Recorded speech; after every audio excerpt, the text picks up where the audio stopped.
देखो बेटा, ये 2022 का पेपर है विज्ञान का, ठीक है, साइंस 10th साइंस का, 10th साइंस का 2022 का पेपर है ये, मतलब 21-22 का, पिछले साल का, जो आप लोगों को अभी 23 में आना है। अभी 23 है, 23 चल रहा है, ये 2022 का पिछले बार का। अपन सॉल्यूशन कर लेते हैं इसका, क्या कैसा क्या आया था। जैसा ये आया हुआ है वैसे ही इसी टाइप से आता है। और यहाँ पे 1 नंबर वाले जो क्वेश्चन है पहले अपन देख ले रहे हैं। सही विकल्प चुनकर लिखिए, ठीक है। इसमें जितने भी क्वेश्चन आएंगे, इधर पे कट गया थोड़ा सा, चलो कोई बात नहीं, 5 से 6 क्वेश्चन या 7 क्वेश्चन होंगे। पिछली बार 80 नंबर का पेपर हुआ था, इस बार 75 के हो रहे हैं। पिछले बार 80 के हुए थे, इस बार 75 के पेपर हो रहे हैं आप लोगों को, तो 75 के हो रहे हैं। इस हिसाब से जो है कम हो जाएगा एक क्वेश्चन, 1 या 2 क्वेश्चन कम हो जाएंगे इसके। इसमें पिछले बार जो है 8 क्वेश्चन आए हुए थे, इस बार शायद 7 क्वेश्चन आएंगे आप लोगों को। 75 के तो 4 क्वेश्चन कम हो जाएंगे, 3 या 4 क्वेश्चन कम हो जाएंगे, ठीक है। चलिए, तो सही विकल्प चुनकर देखिए पहला। तो सबसे पहला जो आया 2022 की बात कर रहे हैं, लास्ट ईयर का पेपर है ये साइंस का। पहला है ना, लोहे के चूर्ण पर तनु हाइड्रोक्लोरिक अम्ल डालने पर क्या होता है, ठीक है। क्या है, लोहे का चूर्ण का मतलब हो गया Fe, और तनु हाइड्रोक्लोरिक अम्ल का मतलब हो गया HCl। क्रिया कराएंगे तो क्या बनेगा, है ना। यहाँ पे जो ऑप्शन आपको दिया, हाइड्रोजन गैस एवं आयरन क्लोराइड बनता है, क्लोरीन गैस एवं आयरन हाइड्रोक्साइड बनता है, कोई अभिक्रिया नहीं होती है, या आयरन लवण एवं जल बनता है, ठीक है। इसमें से अपने को एक बताना है। क्या करते हैं, लोहे का चूर्ण। लोहे का चूर्ण का मतलब क्या हो गया, लोहा मतलब हो गया Fe, तो लोहे का चूर्ण मतलब Fe, सूत्र उसका वही रहेगा। चूर्ण बोलो, लोहे का चूर्ण बोलेंगे, लोहे का लिक्विड बोलेंगे, लोहे का ठोस बोलेंगे, सूत्र तो वही होता है, उसका संकेत क्या है, Fe होता है, ठीक है।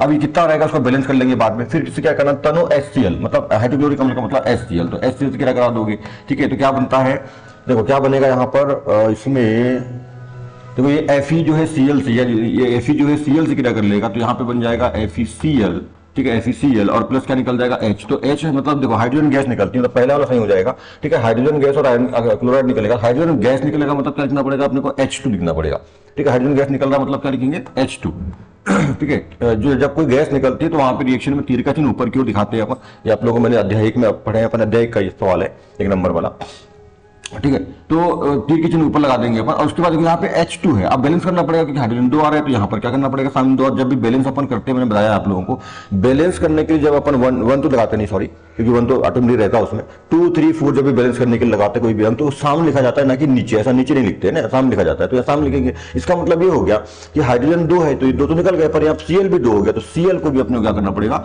2 करना पड़ेगा। तो FeCl2 प्लस H2, तो ये बन गया आपका क्या, आयरन क्लोराइड, ठीक है। ये बन गया आयरन क्लोराइड, क्या निकल गया, हाइड्रोजन गैस निकल गया। ये तो इस तरह से तो पहला आपका सही हो जाएगा ना, इस तरह से पहला सही। दूसरा, सबसे अधिक अभिक्रियाशील धातु है, देखिए पहला जो विकल्प है सोडियम, यहाँ पे Au है मतलब गोल्ड है, सोना है ना। Ag मतलब सिल्वर यानी चांदी, और Cu मतलब कॉपर है। अब आप लोगों ने पढ़ा है तो थोड़ा कंफ्यूज हो गए। यहाँ पे ये प्रश्न बड़ा अच्छा है समझने वाला। सबसे अधिक क्रियाशील अभिक्रियाशील क्रियाशील धातु कौन सी? सबसे अधिक क्रियाशील धातु होती है ना, वो होती है पोटेशियम की।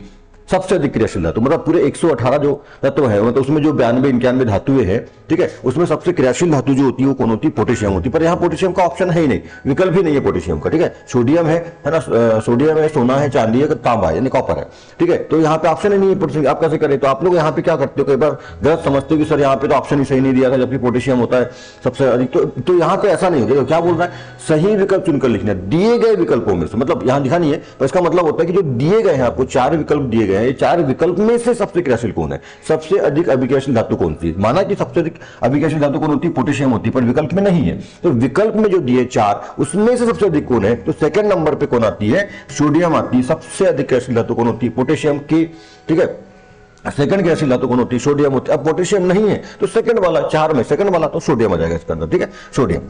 तीसरा देखें, मुकुलन है, मुकुलन द्वारा यानी अलैंगिक जनन किसमें होता है? मुकुलन के द्वारा अलैंगिक जनन किसमें होता है? अमीबा। तो अमीबा में तो द्विखंडन होता है, ठीक है। प्लाज्मोडियम, इसमें भी प्लाज्मोडियम में बहुखंडन होता है। अमीबा में द्विखंडन होता है, प्लाज्मोडियम में बहुखंडन होता है। इस्ट, हाँ ये इसका आंसर आना चाहिए। और लेशमानिया जो है उसमें द्विखंडन होता है। तो अमीबा और लेशमानिया में द्विखंडन होता है, ठीक है। प्लाज्मोडियम में बहुखंडन होता है। तो मुकुलन के द्वारा अलैंगिक जनन किसमें होता है? इस्ट में होता है, ठीक है। इस्ट जो है एंजाइम्स होते हैं जो, ठीक है, इसमें होता है। नेक्स्ट पे चलते हैं।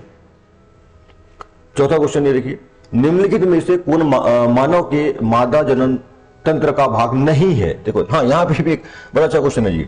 देखो ध्यान देना, क्या बोल रहा है, निम्नलिखित में से कौन मानव के मादा जनन तंत्र का भाग नहीं है। अपन क्या तो जल्दी जल्दी कई बार निम्नलिखित में से कौन मादा जनन का भाग है ऐसा नहीं पर ध्यान नहीं दे पाते हैं, तो इस बार कभी कभी जल्दी जल्दी अपन गड़बड़ कर जाते हैं। इसलिए मैं बार बार बोलता हूँ, क्वेश्चन साल भर की तैयारी के लिए केवल 3 घंटा मिलता है, बहुत कॉन्सेंट्रेट होकर के है ना पेपर को बनाइएगा। कई बार अपन छोटी छोटी गलतियां कर जाते हैं, ध्यान नहीं देते, ध्यान नहीं रहने के चलते, तो ऐसा नहीं करना है। तो देखो ध्यान से, निम्नलिखित में से कौन सा मानव के मादा जनन तंत्र का भाग नहीं है, मादा का, ठीक है। देखो अंडाशय तो है ना, अंडाशय फीमेल्स में होता है, ठीक है। गर्भाशय भी फीमेल्स में होता है, ये भी ठीक है। शुक्रवाहिका, और इधर दिया डिंब वाहिनी। डिंब वाहिनी अपन फिलिपियन ट्यूब बोलते हैं इसको, डिंब का मतलब है अंडे से है, अंडवाहिनी बोलते हैं, अंडवाहिनी, डिंब वाहिनी, फिलिपियन ट्यूब। तो ये तो महिलाओं में होता है। गर्भाशय मतलब फीमेल्स में होता है, गर्भाशय, डिंब वाहिनी, अंडा से गर्भ। तो शुक्रवाहिका जो है इसका सही आंसर आ जाएगा। शुक्रवाहिका का मतलब शुक्राणु को वहन करने वाली जो नलियां होती है, पाइप होती है, शुक्राणु को एक स्थान से जाने वाली, मतलब शुक्राशय क्या करना चाहिए कि जो वृषण में बनते हैं जो शुक्राणु है, तो वृषण से शुक्राशय तक लाना और शुक्राशय से फिर बाहर तक निकालने का जो काम होता है, ये शुक्रवाहिनियों का होता है। मेन जो होता है ये वृषण से शुक्राशय तक लाने की जो नली होती है शुक्राणुओं को, उसको बोलते हैं शुक्रवाहिका। तो ये होती है पुरुष में होती है, मतलब ये नर में होती है, ठीक है, नर में। तो यहाँ बोला है कि मादा जनन तंत्र का भाग नहीं है, तो वो कौन आएगा, शुक्रवाहिका जाएगा, ठीक है। नेक्स्ट पांचवा, लेंस की क्षमता का एसआई मात्रक। लेंस की क्षमता का कौन सा मात्रक, एसआई मात्रक। तो मीटर, सेंटीमीटर, डायप्टर और मिलीमीटर। तो आप लोगों को मालूम है डायप्टर सच का संकेत क्या होता है, डी होता है, डायप्टर डी। जब हम अपना चश्मा, जैसे आंखों में कोई प्रॉब्लम होती है अपने को, और जब अपन डॉक्टर के पास जाते हैं, डॉक्टर जो है उसका चेकअप करके जो है लिख देता है, और फिर अपन जब उसके चश्मा बनाने वाले जो रहते हैं ऑप्टिकल्स वाले, उनके पास जाते हैं, तो वो ये लिखा है, जैसे मान लीजिए लिख देगा कि -0.5D या +0.5D, तो ऐसा लिख देते हैं। तो ये माइनस प्लस अपन ने पढ़ा है, जो ऋणात्मक होती है क्षमता, वो उत्तल लेंस की कैसी होती है, ऋणात्मक होती है, उत्तल लेंस की कैसी धनात्मक होती है। यदि माइनस लिखा हुआ इसका मतलब उत्तल लेंस लेगा 0.5 डायप्टर क्षमता का, आपको मतलब आंखों का जो प्रॉब्लम है तो ठीक हो जाएगा। और यदि प्लस में है तो इसका मतलब होता है कि आउटर लेंस लगेगा 0.5, है ना। ये अपन कई बार बोलते हैं पावर का चश्मा पहनते हैं, कई लोग देखा हुआ आपने, जैसे आप लोगों ने पहना, 2-3 लोगों ने, ठीक है। तो वैसा, तो यहाँ पे देखो ये इस टाइप से है। तो वो जब डॉक्टर के पास जाते हैं, डॉक्टर ये लिख के देते हैं, जब ऑप्टिकल वाले के पास जाते हैं तो वो समझ जाता है ये देख करके कि क्या बनाना है, वो फिर बना के आपको जो है दे देता है, ठीक है। इस तरह से होता है। तो पावर जैसा बोलते हैं ना अपन, 0.5 है या 0.2 है, 0.1 है, 0.76 जैसा भी है, तो ये वही होता है, ये डायप्टर, ठीक है, ये कहलाता है। चलिए नेक्स्ट देखते हैं, तो इसमें आंसर आ जाएगा डायप्टर, ठीक है। नेक्स्ट है मानव नेत्र जिस भाग पर किसी वस्तु का प्रतिबिंब बनाते हैं वह है। मानव नेत्र जिस भाग पर वस्तु का प्रतिबिंब बनाता है तो क्या बोलते हैं, कॉर्निया बोलते हैं, परितारिका बोलते हैं, पुतली बोलते हैं, दृष्टिपटल बोलते हैं। तो इसको बोलते हैं दृष्टिपटल, ठीक है। ये दृष्टिपटल को अपन बोलते हैं रेटिना। क्या बोलते हैं, रेटिना। इंग्लिश नाम होता है रेटिना, हिंदी नाम है दृष्टिपटल, इंग्लिश नाम रेटिना है, पर रेटिना ज्यादा फेमस नाम है, तो दृष्टिपटल रेटिना ध्यान रखना है। तो कई बार क्या होता है आप लोगों को कि रेटिना तो याद है, पर रेटिना का हिंदी क्या होता है, दृष्टिपटल याद नहीं रहता, इस चक्कर में गड़बड़ कर जाते हैं फिर कई बार ना। तो कॉर्निया, परितारिका, पुतली और दृष्टिपटल रेटिना होता है, ध्यान रखना है इसका, है ना। नेक्स्ट आते हैं 7वां क्वेश्चन, अभिनेत्र लेंस की फोकस दूरी में परिवर्तन किया जाता है। अभिनेत्र लेंस जो है उसकी फोकस दूरी में परिवर्तन कैसे कर सकते हैं, ठीक है। पुतली के द्वारा, दृष्टिपटल द्वारा, पक्षमाभी पेशियों द्वारा। पक्षमाभी द्वारा मतलब पक्षमाभी पेशियां होती है ना, जो लेंस लगाया जाता है ना हमारी आंखों में, जो लेंस जो उत्तल लेंस होता है हमारी आंख में, हमारी आंख जो भी कैमरे है, कैमरा हो या हमारी आंख, किसी भी जंतु की जो आंख होती है ना, उसमें जो लेंस होता है वो उत्तल लेंस होता है। हमारा मोबाइल का जो कैमरा होता है या जो शादी वादी में शूट करने वाला कैमरा होता है, उन सब में उत्तल लेंस लगाया जाता है, ठीक है। हमारे आंखों में ऐसा उत्तल लेंस होता है, और उत्तल लेंस जो है एक मांसपेशियों से, ऐसे मांसपेशियों से जुड़ा हुआ रहता है। अपन चित्र बनाएगा ना आंखों का, आंख का, तो वहां पे अपन देखा ऐसा मांसपेशियों, इन मांसपेशियों को ही बोलते हैं, है ना। कौन सी पेशियां, क्या है ये, है ना, कौन सी पेशी, ये जो मांसपेशियां ऊपर जिसमें लेंस सटा हुआ रहता है, जिससे लेंस जुड़ा हुआ रहता है, जो मांसपेशियां लेंस को पकड़े हुए रहती है ना, वही पेशियां कहलाती है, वाली पेशियां कहलाती है ऊपर नीचे, पक्षमाभी पेशियां, ठीक है। तो यहाँ पे जो है अभिनेत्र लेंस की फोकस दूरी में परिवर्तन कर सकते हैं अपन इन पक्षमाभी होता है, मतलब पक्षमाभी पेशियों के द्वारा। उसका सही आंसर आ जाएगा कौन सा, सी वाला आ जाएगा, ठीक है। नेक्स्ट, जीवाश्म ईंधन है तो कोयला या एवं पेट्रोलियम, कोयला एवं पेट्रोलियम, लकड़ी, कागज और प्लास्टिक, ठीक है। जीवाश्म ईंधन बताना, जीवाश्म जीवाश्म क्या होता है आपको मालूम है, हजारों सालों की प्रक्रिया के बाद जो कचरा वचरा है, जंतुओं के कंकाल वगैरह है, जो जंगलों के, समुद्रों के जो सब अपशिष्ट है, वो तल में दब जाते हैं, पृथ्वी के तल में, समुद्र के तल में दब जाते हैं, और कई हजारों सालों के बाद जो है उनका तेल बन जाता है। उनका जो है भाप, दाब और ताप के, अधिक दाब और ताप के कारण वो गल करके तेल, एक काला काला तेल बन जाते हैं, और वो काला तेल निकल, इसको क्रूड ऑयल कहा जाता है, ठीक है, पेट्रोलियम जिसको बोलते हैं।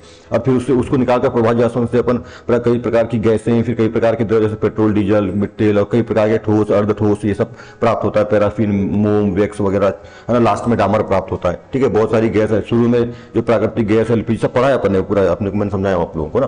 तो ये होता है। तो कागज तो भाई जीवाश्म से बनता नहीं है, लकड़ी नहीं बनती, प्लास्टिक नहीं बनता है, तो इसमें सही रहेगा कौन सा, कोयला एवं पेट्रोलियम। इसमें तो कोई बात नहीं, जीवाश्म ईंधन कौन होता है, कोयला एवं पेट्रोलियम होता है, ठीक है। तो इस तरह से 8 क्वेश्चन थे आप लोगों के। अब नेक्स्ट देखते हैं, अब आ जाते हैं क्वेश्चन नंबर 2 पर, ठीक है। ये क्वेश्चन नंबर 2 आप देख रहे हैं।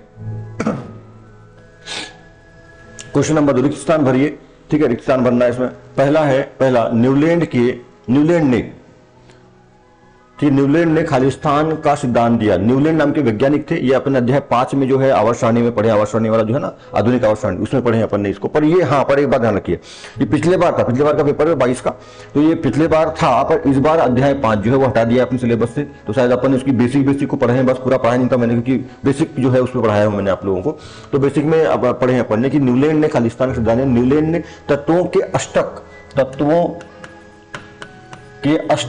का सिद्धांत दिया था। क्या अष्टक का मतलब तत्वों को 8 उसने बताया था कि जिस प्रकार से संगीत में 7 स्वर होते हैं, संगीत के 7 स्वर होते हैं, श रे गा मा प ध नि सा, तो उसी प्रकार से उसने कहा था कि तत्वों को भी उसी क्रम में 7 के बाद जो 8वां आएगा, तो पहला जो रहेगा उसका पहले का जो गुण रहेंगे वो 8वें में रहेंगे, पहले तत्व में जो गुण रहेंगे वो 8वें में रहेंगे, ऐसा जमाया था उसने, अष्टक नाम दिया था उसने, अष्टक का नियम, न्यूलैंड तत्वों के अष्टक का सिद्धांत दिया, ठीक है। दूसरा, पहला हो गया ये। दूसरा, मछली के हृदय में केवल खालिस्तान कोष्ठ होते हैं। अच्छा, हृदय में कितने कोष्ठ होते हैं, तो हृदय में जो है 3 कोष्ठ होते हैं, पर 3 आप ऐसा मत लिखिएगा यहाँ पे, 3 यहाँ पे क्या लिखना, आप शब्दों वाला लिखना, ठीक है, ऐसा 3 होते हैं, अंक वाला नहीं करना। 3 कोष्ठ होते हैं ना मछली के हृदय में। इंसान के हृदय में 4 कोष्ठ होते हैं, 2 अलिंद है, 2 निलय है, अलिंद और निलय है, तो वैसे इसमें 3 कोष्ठ होते हैं, ठीक है। तीसरा, हरे पौधे अपना भोजन स्वयं बनाते, क्या जाएगा यहाँ पे, भोजन आ जाएगा। हरे पौधे अपना भोजन स्वयं बनाते, केवल पौधे ऐसा कर सकते हैं, बाकी कोई कर नहीं सकता अपना भोजन स्वयं बनाने वाला काम, है ना। चौथा, वायवीय श्वसन का उसको अपन वायवीय श्वसन को ऑक्सीजन भी कहते हैं। और मैंने आपको मार्क कराया है कि 23 में वायवीय श्वसन और ऑक्सीजन में वायवीय और अवायवीय मतलब ऑक्सी और अनाक्सी में अंतर बिल्कुल आएगा इस बार। 3 नंबर का शायद इसमें क्वेश्चन है, तो आएगा, इसमें मैंने मार्क कराया आप लोगों को, ठीक है, तैयार करके जाना है इसको अच्छे से। तो वायवीय श्वसन खालिस्तान की उपस्थिति में होता है, किसकी उपस्थिति में होता है, ऑक्सीजन की उपस्थिति में होता है। मैं थोड़ा शॉर्ट में यहाँ पे कर ले रहा हूँ, पर आप इसको पूरा ऑक्सीजन लिखना ना, किसकी उपस्थिति में होता है, O2 की उपस्थिति, ऑक्सीजन की उपस्थिति, नाम है उसका वायवीय शोषण। वायवीय का मतलब वायु है ना, वायु मतलब कौन, ऑक्सीजन। वायु बोल दिया तो वायु का मेन घटक कौन होता है, ऑक्सीजन होता है। वैसे ज्यादा मात्रा में नाइट्रोजन होता है, पर प्रमुखता किसकी होती है, ऑक्सीजन की होती है। तो वायवीय शोषण का मतलब हो गया ऑक्सीजन की उपस्थिति में होने वाला शोषण, है ना। नेक्स्ट देखते हैं 5वां, खालिस्तान क्रिया मेड्यूला द्वारा नियंत्रित होती है। मेड्यूला ऑब्लोंगेटा जो होता है वो मस्तिष्क के पीछे वाले भाग, पश्चिम मस्तिष्क में पाया जाता है।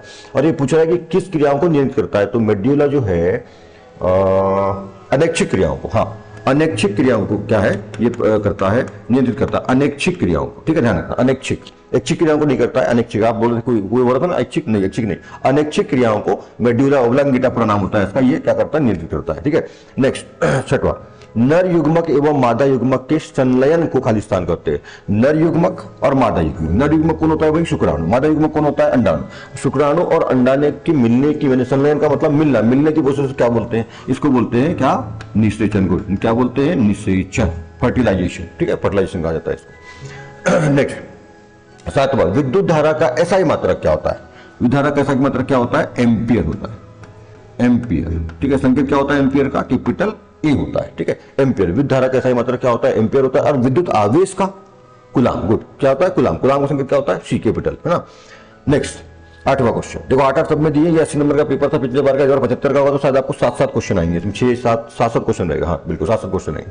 खालिस्तान में ऊर्जा का प्रवाह एक ही दिशा में होता है, ऊर्जा का प्रवाह एक दिशा में होता है खालिस्तान। अच्छा, पारितंत्र में कायम होता है, पारितंत्र, इसको अपन पारिस्थितिक तंत्र भी बोलते हैं, पारितंत्र या पारिस्थितिक तंत्र में होता है, ऊर्जा का प्रवाह एक ही तरफ होता है। मतलब घास को खाएगा कौन, घास को खा लिया, मान लीजिए बकरी ने खा लिया, बकरी को शेर ने खा लिया, शेर को बटक ने खा लिया, तो इस तरह से जो ऊर्जा का प्रवाह घास से बकरी में, बकरी से शेर में, शेर से बटक में, और वापस फिर पृथ्वी में आ जाएगा, घास में आ जाएगा, इस टाइप से। तो इस तरह से क्रम चलते रहता है। अब अगर सहजोड़ी मिलाइए, ठीक है, सहजोड़ी देख लेते हैं, सहजोड़ी में क्या क्या है।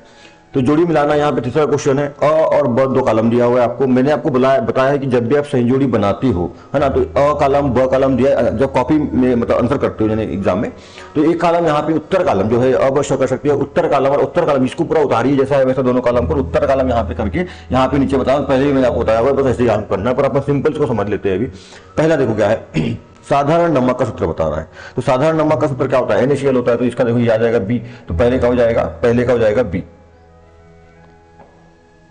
ठीक है, साधारण नमक जो है उसका सूत्र क्या होता है, NaCl होता है, सोडियम क्लोराइड होता है। तो सोडियम क्लोराइड क्या है यहाँ पे, ये है NaCl, क्या हो जाएगा इसका B वाला हो जाएगा, पहले का B। आयोडीन अधातु तत्व, आयोडीन अधातु तत्व, तो आयोडीन अधातु तत्व आ जाएगा ई, चमकीला आ जाएगा ई, क्या आ जाएगा इसमें ई आ जाएगा, चमकीला। देखो आयोडीन जो है ना वो अधातु होता है, और अधातु चमकीली, सामान्यतः अधातु चमकीली नहीं होती। तो चमकीली कौन होती है, अपन ने पढ़ा, ये धातु गुण में पढ़ा है अपन ने, इसमें अंतर भी किया अपन ने, है ना। तो और पिछले बार हाँ ये इसमें शायद क्वेश्चन आया भी है 22वीं वाला, ठीक है, अपन ने पढ़े इसी साथ, इसमें 22 में क्वेश्चन आया भी था धातु के बारे में। ठीक है, देखिए तो जो अधातु होती है ना वो चमकदार नहीं होती, चमक होने का जो गुण होता है वो किसी मतलब धातु में होता है, धातु में नहीं होता। पर एक ये आयोडीन जो है, आयोडीन एक ऐसी धातु है जो धातु वाला गुण नहीं, चमक वाला गुण रखती है, तो एक अपवाद स्वरूप होता है। अधातु आयोडीन अधातु तत्व है, कैसा, चमकीला, तो ये आ जाएगा इसमें, है ना, समझ में आ गई बात। अधातुएं चमकीली नहीं होती है, पर आयोडीन एक ऐसी धातु है, अपवाद स्वरूप ऐसी धातु है जो चमकीली होती है, मतलब धातु वाला गुण ये रखती है, पर यह धातु है, धातु नहीं है। ठीक है, फिर मिश्रातु। अच्छा, मिश्रातु का मतलब हो गया मिश्र धातु। ठीक है, मिश्र धातु कौन सी पे देख लो यहाँ पे, है ना, कौन सी मिश्र धातु, यहाँ पे कांसा, कांसा आ जाएगा मिश्र धातु में, पीतल, कांसा, टाका, ठीक है, जर्मन सिल्वर, स्टील, सब अपन ने मिश्र धातु में पढ़े हैं, मैंने बताया आप लोगों को। ठीक है, क्या जाएगा, कांसा मतलब आई आ जाएगा इसमें, क्या आ जाएगा, आई। पलकों का झपकना, ये जो अपनी पलक है, ये जो झपकती रहती है ऐसा, पलकों का झपकना क्या है अभी, हाँ ये आ जाएगा सी, प्रतिवर्ती क्रिया। पलकों का झपकना क्या है, सी, मतलब प्रतिवर्ती क्रिया, BEI और C। हाइड्रा में प्रजनन, हाइड्रा प्रजनन होता है मुकुलन के द्वारा। ठीक है, हाँ जी मुकुलन, और तो नहीं कुछ नहीं, ठीक है, मुकुलन नहीं आ जाता, मतलब क्या आ जाएगा, F आ जाएगा इसमें, F। अनुवांशिक पदार्थ DNA होता है। ठीक है, ये देखो ये DNA है ना, अनुवांशिक पदार्थ क्या है, DNA, मतलब क्या आ जाएगा इसका, G आ जाएगा। चुंबकीय क्षेत्र की तीव्रता ऑरस्टेड, ये देखो पहला ए है, ऑरस्टेड आ जाएगा इसमें ए। ठीक है, और चुंबकीय पदार्थ कौन होता है, देख लो जरा क्या दिया है, क्योंकि चुंबकीय पदार्थ बहुत सारे होते हैं, लोहा तो दिया है, ठीक है, और कुछ नहीं, सोना नहीं होता चुंबकीय पदार्थ, लोहा आएगा इसमें, मतलब डी। ठीक है, डी, तो सोना का कहीं ऑप्शन नहीं है। अच्छा एक एक्स्ट्रा दिया, हाँ ठीक है जी, देखो 7 है, यहाँ पे 8 है, देखो ये 4 और ये 4, 8 दिया, तो सोना इसमें एक्स्ट्रा है ना, सोना किसी में नहीं आएगा, सोना इसमें एक्स्ट्रा था, है ना, एक ज्यादा दे दिया था, इधर 7 है उधर 8 दे दिया था, तो एक एक्स्ट्रा दिया हुआ, इस तरह से आपकी क्या बन जाएगी, सही जोड़ी बन जाएगी। अब नेक्स्ट एक क्वेश्चन और बचा है, उसको देख लेते हैं। हाँ, ये आ गया आपका लास्ट चौथा क्वेश्चन साइंस का, है ना, पिछले बार का 2022 का। एक वाक्य में उत्तर दीजिए। पहला, अम्लीय विलयन के पीएच का मान लिखिए। अम्लीय विलयन के पीएच का मान 7 होता है, सॉरी 7 नहीं, 7 से कम, 7 बोलेंगे तो क्या होगा, उदासीन हो जाएगा, तो लवण के लिए हो जाएगा, उदासीन हो जाएगा। अम्लीय विलयन का बोला पीएच मान 7 से कम होगा, कितना होगा, 7 से कम। ठीक है, 7 से कम, 1 से लेकर, मतलब 0 से बोल लो, 0 से लेकर 7 तक, इन 7 का मतलब 7 को छोड़कर 6.9 तक, 0 से लेकर 6.9 तक जो होगा वो क्या होगा, अम्लीय हो जाता है। तो अम्लीय विलयन का पीएच मान 7 से कम होता है। ठीक है, दूसरा, पहला हो गया। दूसरा, 2 या 2 से अधिक धातुओं के समांगी मिश्रण को क्या कहते हैं। 2 या 2 से अधिक धातुओं के समांगी मिश्रण को क्या बोलेंगे, धातुओं का समांगी मिश्रण। अच्छा हाँ, इसको बोलेंगे, ये देखो मेरा भी दिमाग में आ था कि यौगिक बोलेंगे अपन। 2 या 2 से अधिक, तो वो पदार्थ होता है, 2 या 2 से अधिक तत्व होता है, सॉरी 2 या 2 से अधिक तत्वों के समांगी मिश्रण को यौगिक बोलते हैं। पर यहाँ क्या समझना पड़ा था, मेरे दिमाग में तो वही आ रहा था कि 2 या 2 से अधिक तत्वों के समांगी मिश्रण को क्या बोलते हैं, निश्चित मिश्रण। समांगी का मतलब एक तरह निश्चित बोल दीजिए, तो यौगिक हो सकता है, पर यहाँ पे धातु बोल दिया है। 2 या 2 से अधिक धातुओं के समांगी मिश्रण क्या बोलते हैं, क्या बोलते हैं, मिश्र धातु बोलते हैं। क्या बोलते हैं, मिश्र धातु। क्या जाएगा इसका, मिश्र धातु या मिश्रातु बोल सकते हो उसको आप। ठीक है, तो दूसरे का आ जाएगा मिश्र धातु। तीसरा में देखो क्या है, 2 तंत्रिका कोशिका के मध्य खाली स्थान को क्या कहते हैं, सिनेप्स कहते हैं। क्या बोलते हैं इसको, सिनेप्स, सिनेप्स, अंतर्ग्रथन ऐसा कुछ इसका हिंदी होता है, सिनेप्स उसको बोलते हैं। ठीक है, चौथा, रजोधर्म, यानी जो पीरियड होता है जिसको एमसी अपन बोलते हैं, ऋतुस्राव भी कहा जाता है, बहुत सारे नाम इसके। तो रजोधर्म की अवधि कितनी होती है, महिलाओं में यानी फीमेल्स में ये होता है, महिलाओं में होता है। इसकी अवधि का मतलब समय, ये कितने दिनों के लिए या कितने घंटों के लिए होता है। ऐसा तो दिनों के लिए अपन ले रहे, घंटों में निकालना, ठीक है, दिन में निकालते ज्यादा अच्छा है। तो 3 से इसका जो होता है सही, 3 से 5 दिन, 3 से लेकर के 5 दिन तक ये जो इसकी अवधि है रजोधर्म की होती है। किसी महिलाओं में ये 3 दिन तक, किसी में 2 दिन तक, पर 3 से 5 जो है इसका टाइम है, 3 दिन से लेकर के 5 दिन तक ये चलता है। ठीक है, नेक्स्ट, अनुवांशिकी के जनक का नाम बताना है। कौन है भाई, मेंडल। अनुवांशिक जनक कौन है, मेंडल, ग्रेगर जॉन मेंडल इनका पूरा नाम है। इन्होंने नियम भी दिया है 3, और इस साल के लिए मैंने मार्क कराया आपको जो तीनों नियम है, वो तीनों नियम में से कोई ना कोई नियम पक्का इस बार आने वाला है। ठीक है, 2 नंबर या 3 नंबर का प्रश्न है आपको, इसमें ब्लूप्रिंट है इस अध्याय में, अध्याय जो आपका है ये वाला। तो उसमें जो है मेंडल के 3 नियम है, 3 में से कोई ना कोई नियम 23 में बिल्कुल इस बार पक्का आने वाला है। 2 या 3 नंबर जो भी क्वेश्चन होगा, मुझे याद नहीं आ रहा है, देख लेना। ठीक है। नेक्स्ट तो है ना, ये हो गया मंडला जाएगा इसमें। फिर आता है लेंस सूत्र लिखा, अच्छा लेंस सूत्र लिखना है। तो लेंस सूत्र होता है 1/f बराबर 1/v माइनस 1/u।